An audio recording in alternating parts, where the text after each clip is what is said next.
vocals. And then 615 BNA. We got that fly DNA. It's our Delian Foundations. And we appreciate your patience. yo, welcome to MC2MC. I'm your lovely host, Foundito. Morning, y'all. My name is Adeli. Our special guest in the building is Dot from El Barrio, East Harlem. Yes, sir. What's going on, y'all? How y'all doing? What's up, Thanks man? for having me. Thanks New for York having in me. the house, man. Facts. Yeah, it's been a New York episode, you know what I'm saying? We had Big French earlier. I heard you. Deli was telling me. How did that go? Beautiful, man. We got some historic stories we'll probably never hear again, you know what I'm saying, from nobody else, because that's his experience, you know? Exactly. And he grew up in the industry, kind of like, so. And still going. Still going. Yeah, he was talking about stories where he walked up on DJ Premier making beats and stuff like that. That's like nuts. A lot of gems that we weren't expecting. So. Only they came there to fix a wire, like solder a wire for the studio. Okay. And walked in a sesh with Primo and just like going sampling records and cut.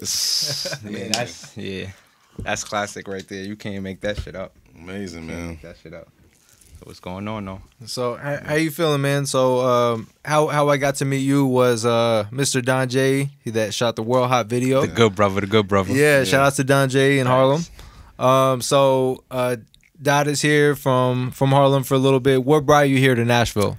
So like straight up, I'm an artist out in Harlem, and I just really needed a break from the city. So my boy works out at Vanderbilt, and he was like, yo, I got space, clear your mind, get some work done. I was like, you sure? He said, yeah. I said, yo, you got a girlfriend? And I sent him my itinerary, and after that, this was up, straight man. here, and That's I've been beautiful, here man. for like maybe like 2 weeks, 2 or 3 weeks. That's beautiful, man. Like definitely, somebody can like give you a whole space to clear your mind. It's rare. Amazing. I'm so grateful my homie was able to do that. Yeah. For real. How you loving the city so far? Like beautiful city. I was just telling Deli, man, this is a beautiful city. It's a small city, but I like that. It kind of reminds me of Philly in that sense, where you could kind of just get anywhere you want to go in like 15 minutes. Or cab ride's not going to be like compact like that. Yeah, it's compact. Like you're not gonna spend more than $20 on a cab or Uber. You know what I'm saying? So that's good to get around and in a new city for me. That's especially coming from New York City. That's a big ass city. You know what I'm saying?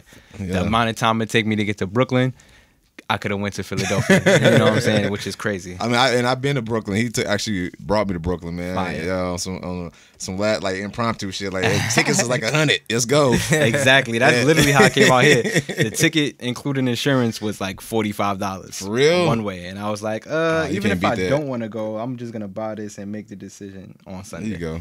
There you go. Now I'm here. But I can definitely see the similarity between like Nashville and Philadelphia as far as like the size of a city, the short commute time, the distance between campuses and universities. For sure. But to me, it felt like the 6th borough of New York when I was there. Yeah. Just based on like the vibe of everything and the structure of the buildings in Philadelphia. Yeah, for sure. It definitely gives you that like that inner city kind of feel, especially when you get to like the northern or the western part of the city. It reminds you of just blocks in New York sometimes. But yeah, coming out here, in that sense, it's a little different because it's just different culture. You know what I'm saying? But was you culture shock when you got here? I'm not gonna front. I was a little bit because what I was expecting, I thought this was gonna be my Pootie Tang trip. So you know how in the middle of Pootie Tang he left the city and then he went to the farm. Yeah, I'm thinking, all right, I'm about to go to the farm. You know what I'm saying? Meet I'm about to meet some girl, milk some cows or something. You know what I'm saying? Something like that. But nah, it definitely was a little shock to me because I was like, nah, I could dig it out here. This is definitely a beautiful city. A lot slower pace, so you can move around a little different sure. out here. Yeah, For sure. Definitely, man. Even like the peace of mind is like this is the best place to come. Yeah, because the woods is like the next corner. Yeah, like I wake up, I'm looking out my homie window and I'm seeing mountains, and that's dope. I could look up in the sky and like not really see buildings. I could just see the sky and appreciate it. So that's dope too. No light pollution. You can see the stars out here. Feel me? I know that changed my mind. When I was like, I ain't gonna lie, I was like almost 18, 19 the first time I seen all the stars in the sky, and that blew my mind. Like being on the beach for the first time at nighttime. And with the sky following you. Like, what? Yeah. I'm like, yo, this how the sky look like freckles or pimples. I'm like, nah, but yeah. That's beautiful, man. It's definitely a good experience. So what you got going on right now, man? So yeah, you see right now, I'm clocked in. My people back home, they know this part of me very well. Like I really never stop working. But honestly, it's not even work to me. Like I'm having fun. We kicking shit, talking. You know what I'm saying? I could do this while I'm doing that. And it's like a game, kind of like putting a puzzle together or something. It's not really work. Like where I had one of my homies came up to me this summer. He was like, "Yo, damn, dad, you working every day?" And I'm like, "Yo, it's crazy because I really haven't started working yet. Like I don't feel like I'm working yet, but one day I'll start working." Definitely, man. I mean, when you're doing something you love, you're never working a day in your life. Never. So and then you get paid on it. That's the bonus. The bonus, man. I could travel. You know what I'm saying? I could meet people, share my art with them, get something from them, which is inspiration. Like I like to draw inspiration in everything I do from life. So I can't really like sit on a computer or search. You know what I'm saying? Maybe music. Music does give me inspiration, but for the most part, it's just real life experiences, seeing things with my eyes that I haven't seen before, meeting people that I haven't met before. Because so often in life, you meet people that remind you of other people. You know what I'm saying? And it's rare that you meet mannerisms somebody, and shit, behaviors and It's rare that you just meet somebody like, yeah, he's one of a kind. Like, you know what I'm saying? Like that's dope. So try to just find that energy, man. It's also like a super hustler of you to be doing this on a podcast. Word, very Harlem. Y'all of you. working, I'm working. You know what I'm saying? It's work on work. So, did you? I know Dapper Dan is from Harlem originally. Facts. Did you ever get the pleasure of meeting him? I haven't had the pleasure of meeting him, and I'm actually reading his book now. So I'm hoping somebody that manifests. You got a book out? Yeah, he has a memoir out right now. Dope. And I picked it up only because, like, so. This whole summer, like I've been working outside. So same thing I'm doing now. Bring my little table outside. Friends walking by there. And now we got chairs, and now it becomes a thing. And we've been calling it the office all summer. So I like we've been in the office all summer. So I had one of my good friends' uncles stop by one time, just saw what we was doing, and he stopped me. And he was like, "Yo, like you really remind me of that back in the day. Like you remind me of what he was doing and and just." Hearing that and going through what I went through in the summer just creatively, and I wanted to either have a convo with him or just learn something from him. So I was like, I got to pick up the book and read it. You know that's like you're having a conversation with him through there. For sure. Actually, I'm reading Decoded. He actually gave me the Decoded. Okay, yeah. That's a good one. That's probably cracking your head right now. You like, I thought this song meant this, and it really mean this. Bro, you don't know how many bars I try to decipher, and it really decodes it. I'm decoding my mind, really. Nah, that's an amazing thing, though. Man, for sure. I hope they're good with that. What questions would you like that? Like, what kind of conversation would you have with Dapper Dan if you was in an elevator and you had like a couple, like maybe a quick time just to chop it up with him? What would you ask him? Damn, that's a tough one. I should have done my homework and came off prepared with that one. But off the top, maybe just like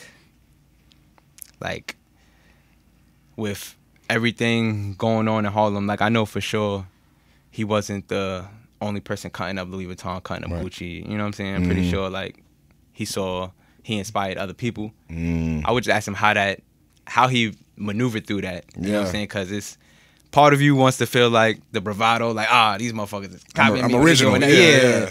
But it's all inspiration and motivation, and I'm here to inspire. And, you know what I'm saying? This isn't mine. I didn't make this up. I was inspired to do this from his era. You know what I'm saying? From like my pops grew up in that era, so it's just like the Warriors time when they wearing those cowhide vests. You know what I'm saying? And they customizing it. They got their jean jackets. You know what I'm saying? They doing whatever they do. They little studs on it. So I'm growing up seeing the products of that. Yeah. In turn, starting to just make my own thing with it. So it's dope.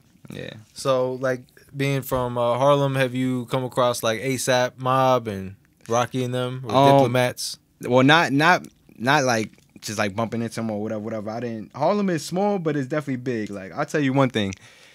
It's not many degrees that separate, you know what I'm saying, everybody from everybody. Yeah, so for your sure. auntie may be like, it's something like that. Or you grew up with this person at this boys club or this school y'all went to, and now they went to high school together. That's how naturally is. It's literally the same way. So I might not per se know these people personally, but I know a lot of people that know people. I know a lot of people that know these people, and I grew up on Cameron's grandmother's block. Oh, word, okay. So they was always around, forth. You know what I'm saying? Always around, and we used to have one of the members of Children of the Corn, Bloodshed, is from my neighborhood too. R.I.P. Bloodshed. Yes, exactly. Rest in peace, Bloodshed. So they will always have Bloodshed Day every year on his birthday. Yeah. They do Bloodshed Day, and then they'll have the summer basketball tournament. and they be doing what they doing. So it always felt like we was around. I heard the tournaments are crazy though. Say that again. I heard the tournaments would be. Oh yeah, go crazy, hell yeah. The tournaments, you know what I'm saying, just jam packed, kind of looking like how Dykeman. I don't know if you're familiar.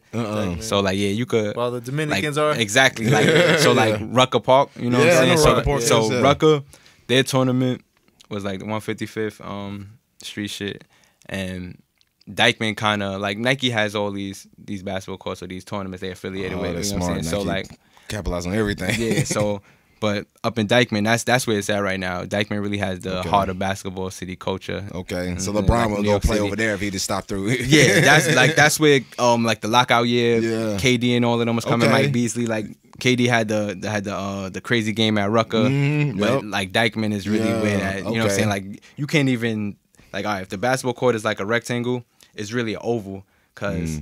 They had to like put barriers to close it off because we would just be on the court and wilding. Word. So yeah. I think that's where Joel's is from too, right? 150. Yeah, like in the 50s for sure. Yeah, it's where Harlem, Dykeman, it's like hopping and skip away. You right there. Yeah. So you had mentioned to me before that you have like a vegan lifestyle. What promoted that? What started that? So well, I don't want to confuse nobody. Right now, I'm more pescatarian type. You know what I'm saying? I just don't like to box it in. You know what I'm saying? Yeah, I'm just. I make my decision when the meal comes. You know what I mean? But I don't eat meat anymore. But my sister actually put me onto that a couple years back. I saw her for the first time in a while, and she just was looking really good. You know what I'm saying? Hair, glowed up hair, skin. Weight, everything just looking right. So I was like, tell me the secret. And she was like, I'm vegan, stop eating meat. So I did the same thing. I literally went cold turkey that day. You know what I'm saying? I haven't. It just changed your whole viewpoint from how she looked. Definitely, yeah. And I feel like part of me was like kind of thinking that way for a little while. You know, I mean, I remember being in college and one of my professors was vegan, and the whole class is being like, "Come on, this guy's crazy. How doesn't this guy eat meat? He's trying to tell us that this is something good." And then a few years later, one of my good friends. She was even trying to put me on like, yo, you need to slow down. And I'm laughing at her like, how you da-da-da. And then literally a year later, I'm cold turkey. And word. And that was probably like for like three and a half years, I would say. No meat, but. Yeah, I respect that because discipline. But I'm of Persian descent, and like kebab is like in our DNA. Yeah, so I can't let that go so easily. It's a nice thought though. Nah, that's why I'm big on falafels now. So I was definitely big on kebab. Now I'm like, what y'all falafels is so for? Being a vegan is like being a foodie because then you gotta find you everything. You gotta try some shit. You trying shit. You know what I'm saying? Everything. Or you settling for rice and French fries or some shit like that. Like Yeah, McDonald's become your friend when you first. I tried to do vegan like for a whole 6 months. Actually, I was. That's a good run. But it's not better than my brother. My brother went like a whole 2 years like this vegan. I went 8, so you was right there. Wow. I went 8 months, and then Thanksgiving came around. And macaroni and cheese. Yeah, it was literally the cheese. It was the cheese, man. Bro, when my brother did it, like the whole family, aunties, uncles, their family reunion. Yeah. Everybody's like pretty much blasphemy. Like, how dare you, basically? Because he's saying no to everything, almost everything. Yeah, they're insulted because they cooked it, but it's like, yo, it's a lifestyle. Like they're going hard on him, like to the point he's breaking me down. I'm like, damn, bro, you sure you don't want nothing? Eat something, bro. They going hard on him, but he was like militant. Yeah, same thing. You kind of got to just discipline. Like expect it. Word, you gonna. I don't know, you're gonna hear from them, so you gotta have that tough skin. That maybe, the hecklers. The hecklers. Maybe Harlem got me able to take the tough skin because I'll probably just jabbing back. You know there's what some I'm good food in Harlem too, so I'm sure you like fighting demons every day over there. Sure, boy. I mean it's hard enough. Like in my area, El Barrio, it's kind of hard to find good food. Like we got some great local restaurants like Cafe Olin.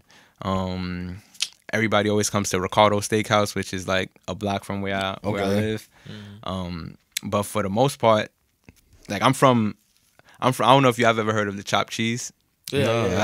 All right. So the chopped cheese is basically like a hamburger chopped up on a hero. You can add your ketchup, mayonnaise, lettuce, tomatoes, whatever you want to add to it. They have that at bodegas though, don't they? All right. That's what I thought. Where I'm from is the original chopped cheese. I'm from 110th and First Avenue. Haji's. That making me hungry, man. Haji's Deli is the original chopped cheese, but just like it's it's good to say that, and it's good to, you know what I'm saying, be a part of that culture, but that's not good food, especially not to be eating every day, you know what I'm saying, knowing what we know. Right, and pizza is so cheap there. Like Yeah, I went to New York. That's why I lived off like for the whole weekend. Nah, like, dollar slices. Dollar slices. Yeah.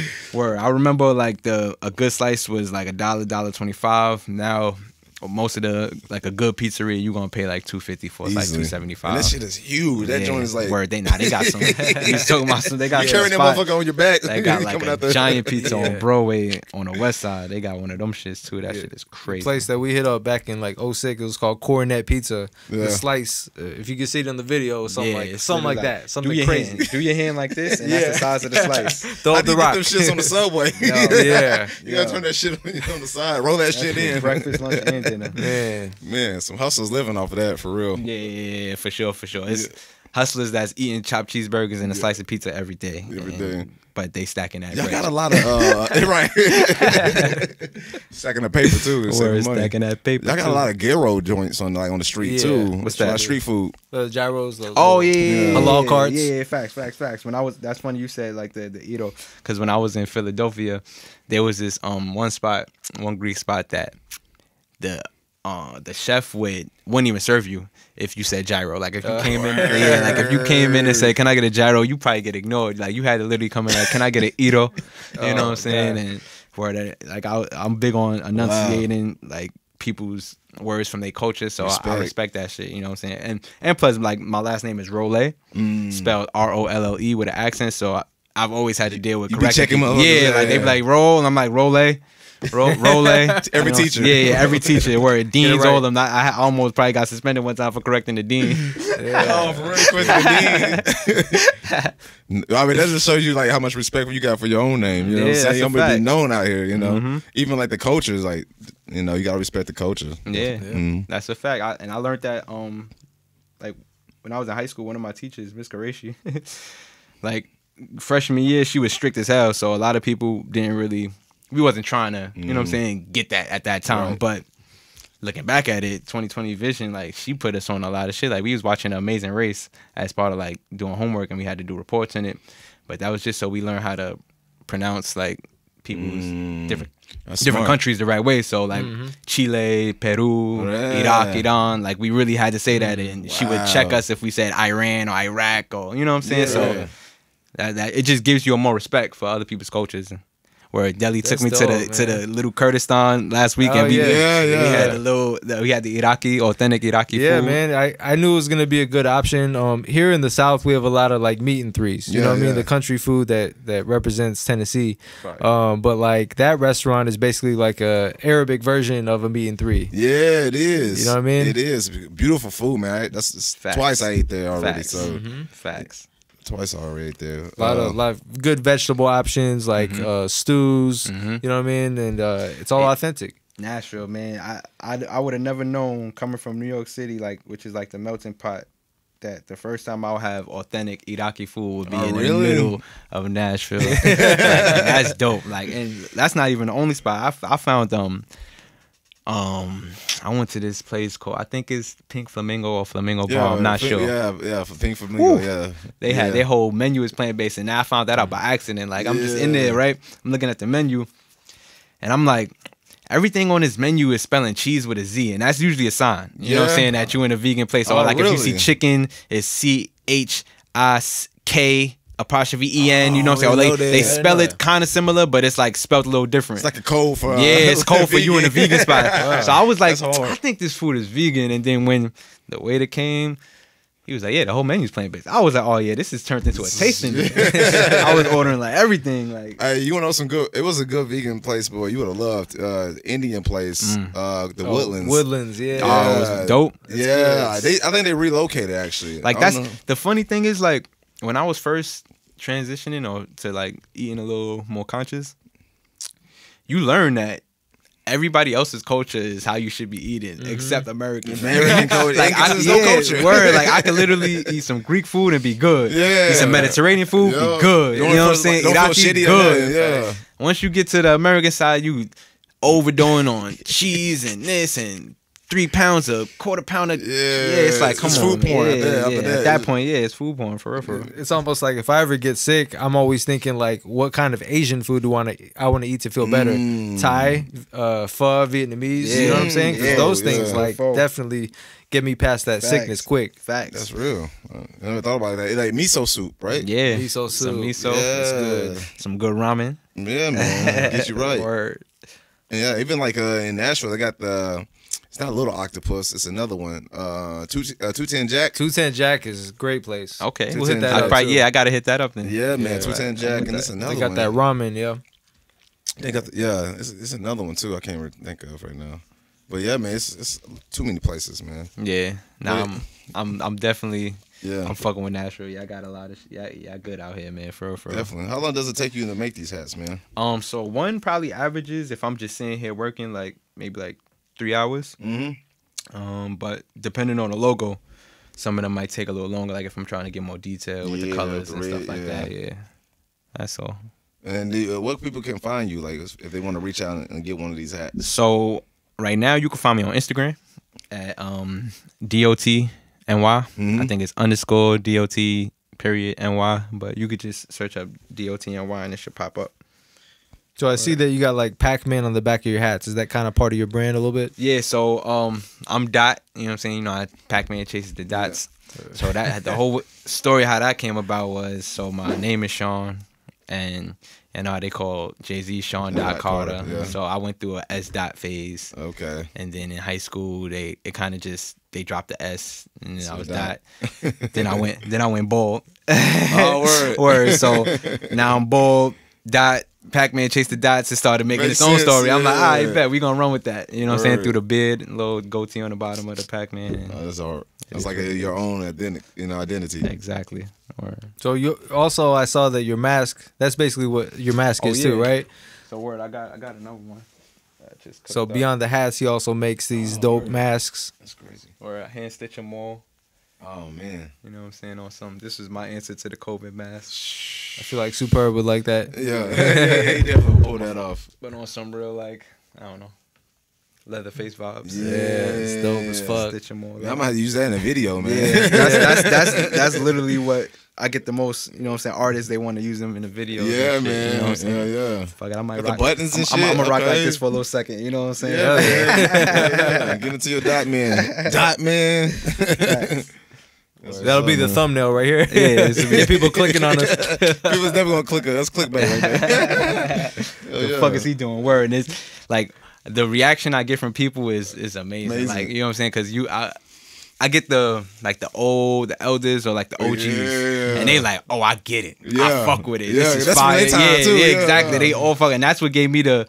All right, I don't care if nobody else fuck with it. The kids fuck with it, and the elders fuck with it. Anybody, my peers? Yeah, y'all gonna have to just catch on because they fucking with it. That's what's up, man. You gotta make your own wave, and you gotta believe in it. The more confident you are in your shit, the more confident other people like. Exactly. Where we was having that similar conversation where I was like y'all consistent with what y'all doing because y'all believe in it.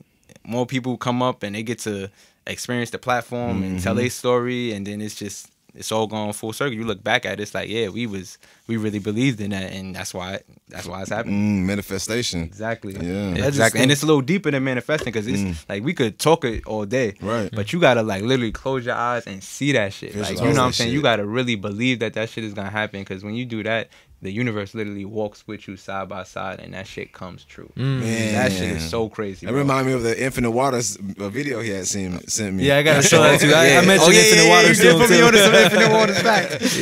Deep. I gotta throw one of them YouTube videos on. That shit probably last like the whole day. The wormhole I'ma get in. Yeah. Exactly, bro. You watch one thing, you end up on Bar Proctor. You know what I'm saying? Or Think and Grow Rich. But basically, yeah, you do have to believe in whatever you're doing because I said this in the track. If you're not your own proponent, you're your own opponent. Facts. You know what I mean? Because nobody's gonna rock harder for you than yourself. Exactly. So you just gotta steer them towards you, and then eventually they'll ride with you. Exactly. You know what I mean? It all makes sense, like my man Stoney say. Exactly. So what gave you the confidence, like to do your thing as far as like be able to go this direction with the fashion? I'll be honest, bro. I have an amazing support system, and I would be nothing without my support system. Just from family, friends, And people that I come in contact with, they just like I feed off their energy, and, so you love. and yeah, it makes me feel like I'm doing what I'm doing for the right reason. So I gotta just keep doing, and like my shit is keep chasing. So like how, you know what I'm saying, how one of my mentors, Steve, shouts to Steve, good man right there. He put me on to like what Pac-Man meant to him. One day we was just kicking it in front of the building before. He's an actor. He's I don't know why I'm blanking out right now of the show. It's too early. It's too early. Yeah, it's too early. We need some food too after all that talk, man. It's some Ruby woke right here, some coffee. But yeah, but he basically was just putting me on to what Pac-Man meant to him growing up, and it's just like, you know what I'm saying, no matter whether you win or you lose, you start over at the same point and you chase, you know what I'm saying? So it's just motivation, because you never know how close you are to your goals, or you know what I'm saying? And it's just from having conversations with different people, and you know what I'm saying, bringing that to somebody else, then they put me on to like, yeah, it's like chasing peace, you know what I'm saying? Because everything else is gonna follow once you chase the peace. I had a convo with this like yogi guru. Yeah, man, meditation. Yeah, too. She was just like, yeah, like chase peace. Because I tell her like every night when I go to sleep, I tell, like, if I'm conscious of it and I notice it, I'll go to sleep telling myself, wealth, peace, health, or health, peace, wealth, wealth, peace, health. And she was like, nah, you should start it with peace. And I was like, I bet I'm gonna start doing that. So it's like peace, health, wealth, peace, health, wealth. Yeah, I believe that, man. I believe that truly. For real. Because I mean, if you speak into existence, man, the vibration of the word peace.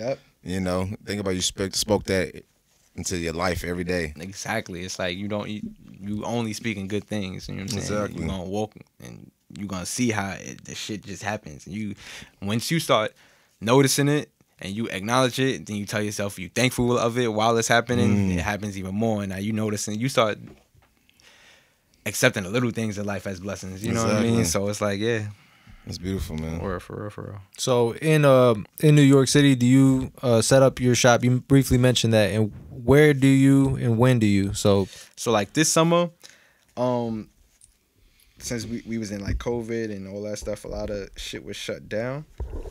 So actually, before we get into the story, we're gonna have a little commercial break. That's all, and we're gonna bring it back. You know what I'm saying, with my man Dot. Yes, sir.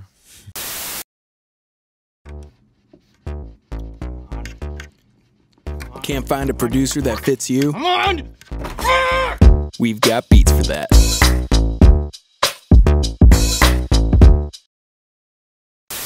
So like this summer, due to like COVID and everything like that, the whole city was kind of shut down. So just like random places closed. So a lot of the shit we was doing, just like when I say we, just me and my close friends, because everybody's kind of doing their own thing. Like I have my friend Maj, who is rooming with Don J. He does beats at the office. So what he does is he'll have different producers send him beats, and he'll go live and he'll just play the beats and interact with different producers or artists while he's on live just playing beats. You could catch a vibe. Then that turned into producers wanting to pull up. So like similar how we doing now, we would do the same thing. It'll be him where I'm at, 2 producers, and they just playing beats, kicking it for the show. You know what I'm saying? So that's my man Maj, and then I got another boy, my man Chav, who makes clothes. Him and my guy Flo, they was getting busy this whole summer with these T-shirts with our hood on the back. You know what I'm saying? A little saying on the front, 32 floors, colorful doors. So we started breathing that energy. It kind of reminded, it kind of reminded me of like how Nip had his block and marathon. So we was taking that, Sector doing 90. it outside, just with beach chairs and whatever. We had tables and shit. And it would just turn into a party. Like I would go there 8 a.m. I'm starting my hats, pulling out the gym. I'm ordering food. Breakfast might pull up. Somebody walks by. They want to get high. Chair get pulled up. Next thing you know, it's going on lunchtime. More people walking by. Now they chairs is out. Blunts is going around. Bottles is getting popped. And then at nighttime, you never know what can happen. One night, one night it turned into a dice game. I made a little bit of bread one night. Just I had to stop making hassles. I'm like, I could do this for a little second. I could make a little, you know what I'm saying? Like 15 minutes. I could come up real quick. So It reminds me of like the ciphers, man. I used to throw, man, with different people to come through from different walks of life. Yeah. But it was so much love that we had no time for no hate. Like, hate never entered the door. Yeah, can't. We all creating, and then once you're around all that creative energy, you get in your bag more, and that's what was happening. Like everybody, all the homies from the block, just started. We would do block up shops and sell out of shit in the day, like, you know what I'm saying, just like how my homegirl block up shops, like that. I never heard that. That's a new one right there. Facts. My homegirl Danny was making soaps. My homegirl scheming Clary, she was making socks. I got her socks on right now. She like tie-dyes Nike socks. We're gonna put them on the thumbnail. Yeah, for real. Yeah, show everybody some love. But yeah, we would just my homie Cash was making his shirts. He's popping off with them now. My little mans, you know what I'm saying? They're not little boys, my little mans, the Groove Gang, they was going crazy with their shirts, and they pushing music, you know what I'm saying? So it was just like everybody just feeling, because it was like, all right, we all realizing the world is shut down, but with you, after the first month you was panicking, it's like, we got to get toilet paper and this, and second month you quarantine and you like, I don't want to be around nobody, you're gonna get sick. Towards the third month and the fourth month, that's when it started getting tricky, like the George Floyd situation, the protests and this and that. Like, I was like, man, I'm outside.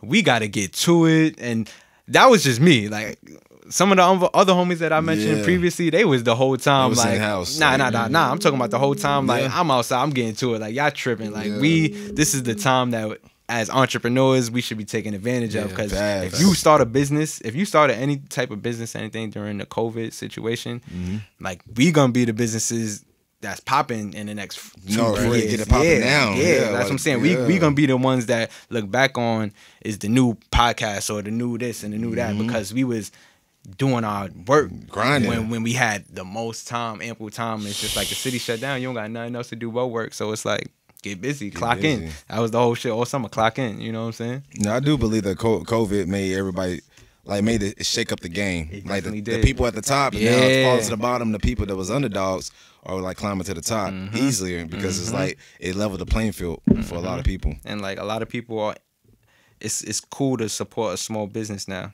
Yeah, it wasn't cool at first until it wasn't as cool. Unless even the black businesses, like ever since like George Floyd and all these other killings and stuff like that, they started promoting black owned businesses. Facts. And I see people put on Instagram, and then you got this shit going on in Nigeria and all these other things. So it's like so much things going on. You got to support while you can. Yeah, and they man, they made it cool, bro. It used to be, I feel like entrepreneurs only support other entrepreneurs, but now people that are consumers are waking up to, I could get that instead of getting this, so I could, you know what I'm saying, I could support the homie. Exactly. You know instead of going to Walmart. Exactly. You know what I'm saying, you got, a homie that cook, a homegirl that do nails or whatever.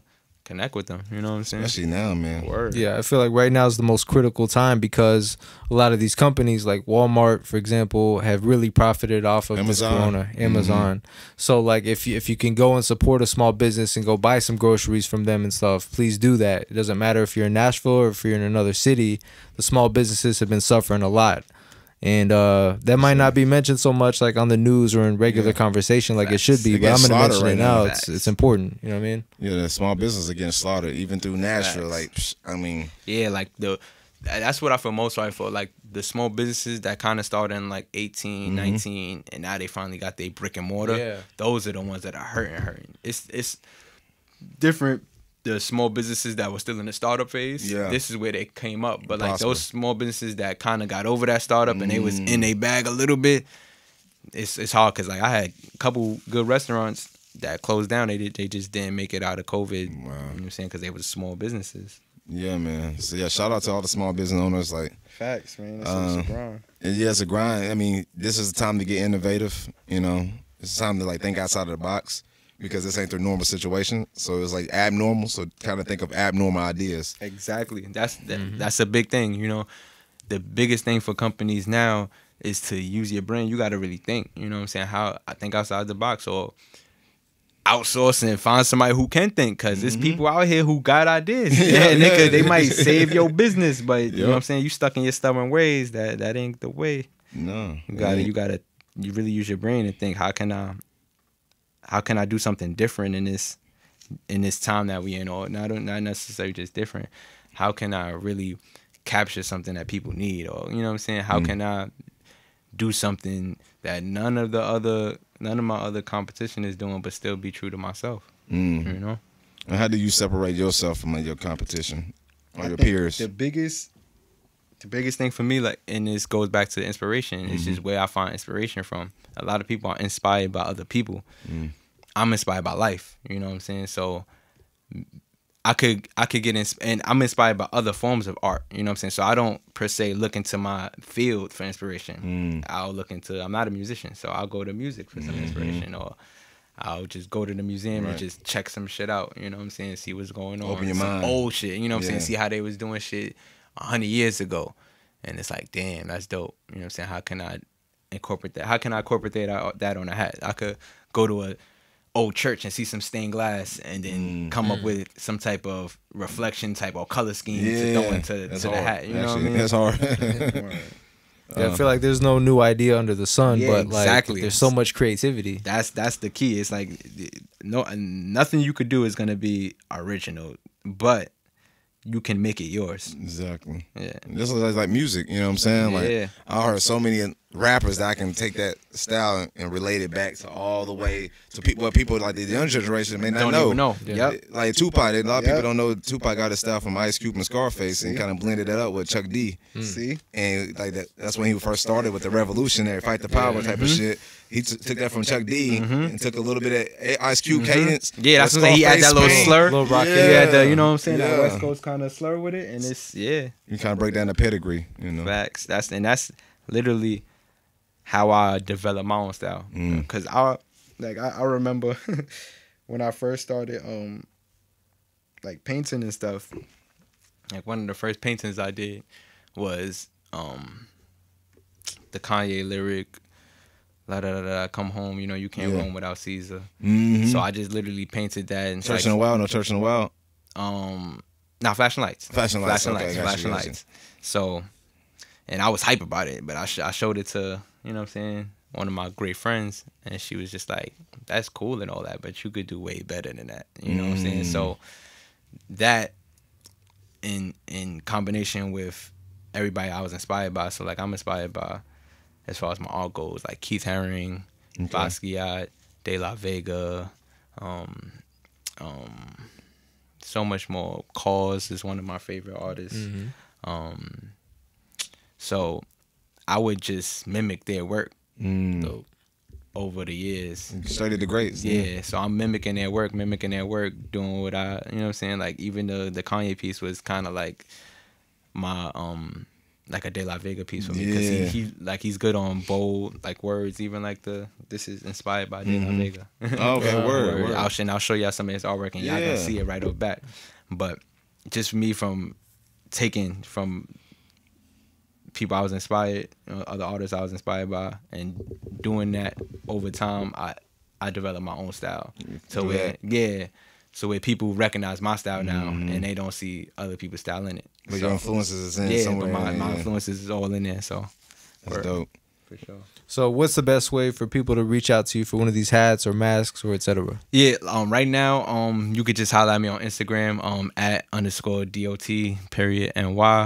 Shoot me a DM, and I'll definitely hit you up, and we'll work on it. A lot of the hats I'm doing now, they're by appointment only, so you might have to bear with me a little, but I'm big on getting you right. You know what I'm saying? So I want you to feel like you got your crown. You know what I'm saying? So we make it happen. You know what I'm saying? Whether it's the mask or the.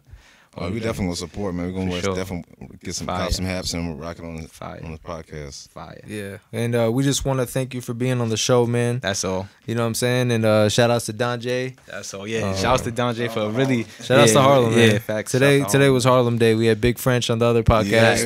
Yeah. So. East Harlem up, man. We gotta get Jim Jones on here now. We gotta get Jim Jones on here now. That's the whole word. I gotta holler at the OGs to see if they pull up. Capo status. You know what I'm saying? Facts. But yeah, man, we'll definitely pull up next time we're in NYC. Of course. Hopefully man. catch you at the Block Up shop. Is that what it's called? You pull up to the office. You know what I'm saying? That's what you say. You pull up to the office. You know what I'm saying? It's not your typical office, but we're gonna get some work done. That's dope, man. Facts. MC2MC podcast. MC2MC. Until next time. Don't forget to subscribe, notification button, like, comment below, and let us know what you think about the hats. You know what I'm saying? What you think about Dot. And until next time.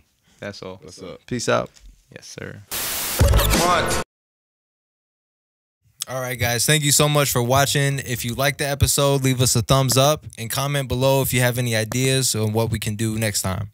Please subscribe and hit the notification. MC2MC give you motivation. Heru Heru.